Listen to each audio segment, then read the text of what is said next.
Hi everyone. Today I start my YouTube channel.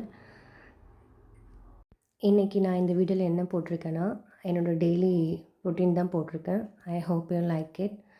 So today எப்பயும் போல் காலையில் 5:30க்கு எழுந்து அதுக்கப்புறமேட்டா திருவாசப்படி பெருக்கிட்டு நம்ம ரெகுலர் ஒர்க் ஸ்டார்ட் பண்ணிட்டேன் நான். பசங்க வந்து ஸ்கூலுக்கு போகிறதுனால காலையிலே வந்து டிஃபன் லன்ச் எல்லாமே ரெடி பண்ணிவிடுவேன். ஏன்னா பசங்களை ஸ்கூலுக்கு நான் தான் கூட்டி போய் விடணும். அதனால் 5:30க்கு எழுந்தால் தான் கரெக்டாக இருக்கும் டைமு.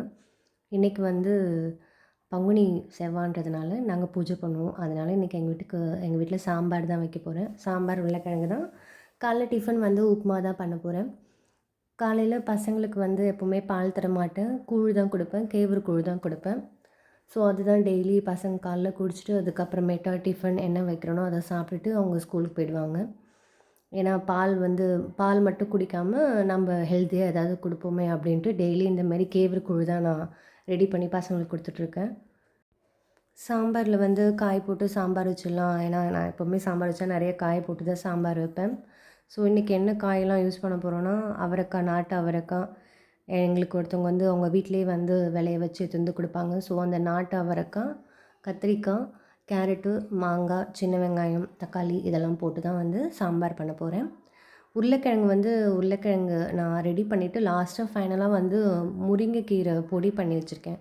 அந்த பொடியை வந்து தூவி விட்டுட்டு நான் மிக்ஸ் பண்ணிவிட்டு ஆஃப் பண்ணிவிடுவேன். ஏன்னா அதுவும் ஹெல்த்தியாக இருக்கும். அவரைக்காய் கட் பண்ணும்போது பார்த்து கட் பண்ணுங்கள். ஏன்னா அவரைக்காவில் நம்ம வெளியில் பார்க்கும்போது நல்லா இருக்கிற மாதிரி இருக்கும். ஆனால் உள்ளே கட் பண்ணாக்க புழு, பூச்சி எல்லாமே இருக்கும். ஏன்னா நான் நிறையா வாட்டி அந்த மாதிரி அனுபவப்பட்டிருக்கேன். அதனால் எப்போவுமே வந்து அவரைக்காய் வந்து அந்த நார்லாம் எடுத்துகிட்டு ஓப்பன் பண்ணி பார்த்துட்டு கரெக்டாக நல்லா இருக்கா என்னென்னு பார்த்துட்டு தான் நான் எப்போவுமே அவரைக்காய் வந்து கட் பண்ணுவேனே. அதே மாதிரி தான் எல்லா வெஜிடபிள்ஸுமே அதே மாதிரி தான். நம்ம இப்போ தக்காளியுமே வந்து நம்ம வெளியே பார்க்கும்போது நல்லா இருக்கிற மாதிரி இருக்கும். சம்டைம்ஸ் கட் பண்ணும்போது உள்ளே புழுவாக இருக்கும். அதனால் எது கட் பண்ணாலுமே உள்ளே நல்லா செக் பண்ணிவிட்டு நம்ம சமைக்கிறதுக்கு யூஸ் பண்ணாக்கா நல்லா ஹெல்த்தியாக இருக்கும். ஸோ அது மட்டும் எல்லோரும் கரெக்டாக பார்த்துக்கோங்க. இப்போ உப்புமாவுக்கு தான் நான் எல்லாமே கட் பண்ணி உப்புமாவுக்கு, சாம்பாருக்கு, உருளைக்கிழங்குக்கு எல்லாத்துக்குமே வந்து கட் பண்ணி நான் வச்சுட்டேன். ஆனியன், தக்காளி, வெஜிடபிள்ஸ் எல்லாமே கட் பண்ணி வச்சுட்டேன். அடுத்து இப்போ அடுப்பில் வானல் எல்லாமே ரெடி பண்ணிகிட்ருக்கேன் தாளிக்கிறதுக்கு.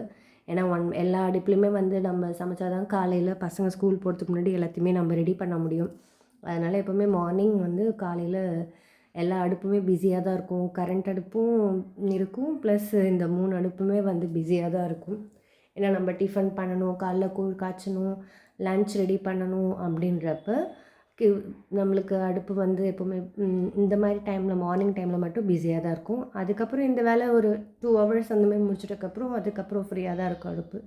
ஸோ அந்த மாதிரி தான் பார்த்துட்ருக்கேன் நான்.